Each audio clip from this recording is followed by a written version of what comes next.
What's up guys and gals, Sanitary 103, thanks for watching another video. So in today's very important topic, I wanted to talk about the child obesity epidemic.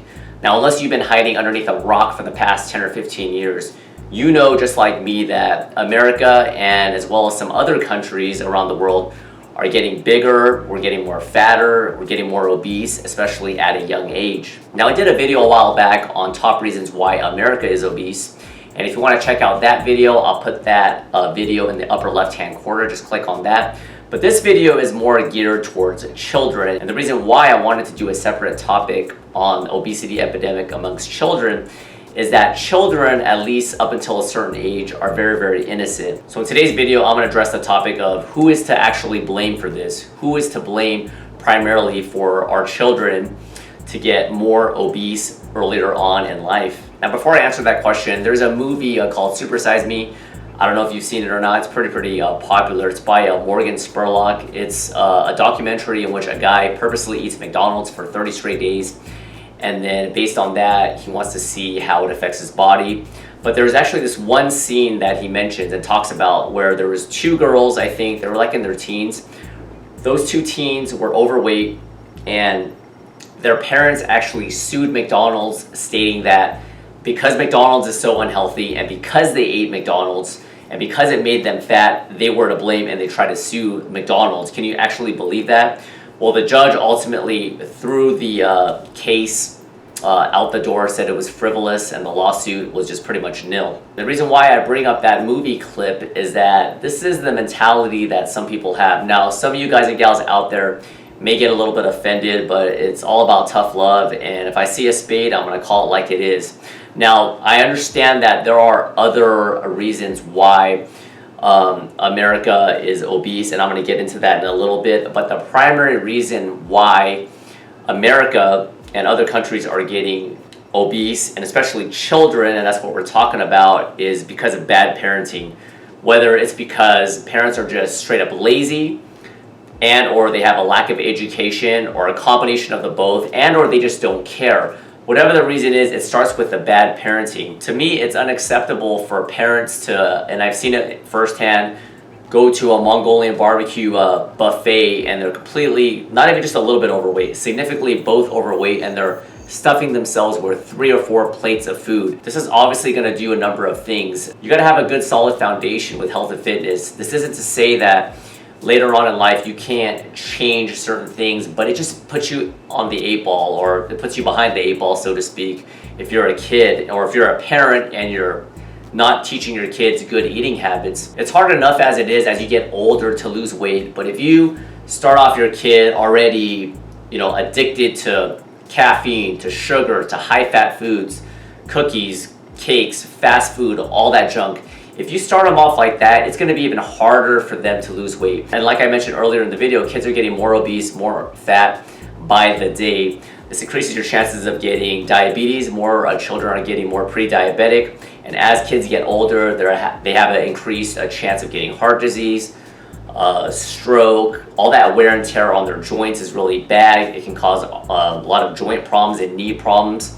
You guys already know all of these types of problems that a lot of these parents are basically should be responsible. It's kind of like child abuse in a way. You're slowly digging your kid's grave. Now let's briefly step away from the medical problems and talk about what's going to happen to your kids socially. Now, which kids typically get teased when they're young?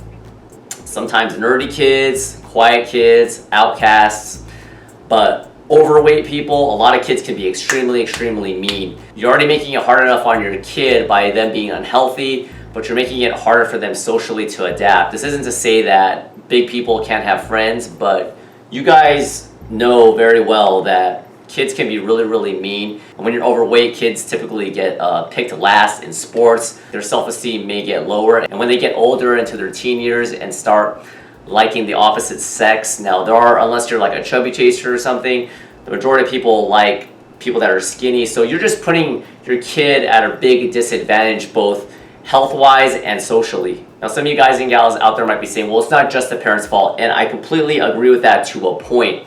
Now I understand that healthy food, organic food, grass-fed, lean protein, it's going to cost money. I completely understand that. I understand that some families that are more poor cannot afford these high quality ingredients and they end up getting the 10 packets of top ramen. But this is where the laziness slash lack of education and not really caring and overall laziness kind of takes over. So for instance, if a person gets a pack of top ramen, okay, you can get like 10 for $1. I used to get that in college. Now it would cost a little bit extra to get some low sodium chicken broth, add some broccoli in there and maybe add some hot sauce and not use that seasoning in the package. Throw some broccoli and a little bit of chicken and there you have a meal. Is that ideal to eat every day? Absolutely not. But this is where, you know, the laziness comes into play. And another thing I want to point out is that when I was growing up, I was always outside playing. I was playing tag, I was playing organized, I was doing basketball, running, baseball, all sorts of things. Some kids are doing it, but more kids are just sitting at home playing video games. And a lot of these parents are allowing that, and or they're packing their fridge with a ton of crap. Now, when I was younger, my parents, you know, they'd offer me a Coke here and there, but it was more like a treat. It wasn't an everyday thing.